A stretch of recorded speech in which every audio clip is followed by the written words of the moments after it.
తులారాశి వాళ్లకు ఈ వారం అనుకూలంగా ఉంటుంది. అన్ని రంగాల వారు కూడా ఎంతో కొంత అభివృద్ధిని సాధించుకోగలుగుతారు.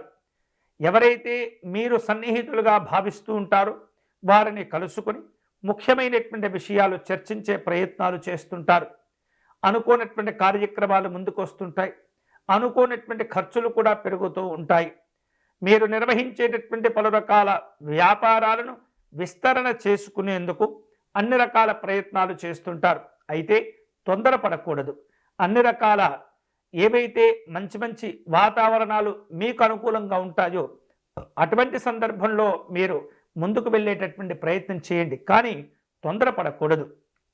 ఇక మీకున్నటువంటి మాట విలువలు కోల్పోకుండా జాగ్రత్తగా వ్యవహరిస్తూ ఉండాలి. వృత్తి ఉద్యోగపరమైనటువంటి అంశాల్లో అన్ని రకాల సహకారాలు మీకు కలిసి వస్తుంటాయి. పై అధికారులతో మీరు సమన్వయం చేసుకుంటూ సమస్యల నుండి బయటపడేందుకు పెద్దవారి యొక్క సహకారం తీసుకునే ప్రయత్నం చేయండి. వివిధ రకాలుగా మీరు ఒప్పందాలు కుదుర్చుకునేందుకు ప్రయత్నాలు కూడా చేస్తూ ఉంటారు. ఈ వారం ఈ తులారాశి వారు శుభకరమైనటువంటి ఫలితాలు పొందేందుకై ఆంజనేయ స్వామి వారిని ఆరాధన చేయటం మంచిది.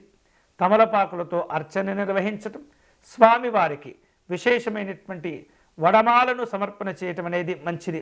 వీలైతే కనుక సింధూరమును స్వామివారికి సమర్పణ చేసి అది కాస్త ప్రసాదంగా తీసుకొని మీ నుదుటన రక్షగా ధరించేటటువంటి ప్రయత్నం చేయండి.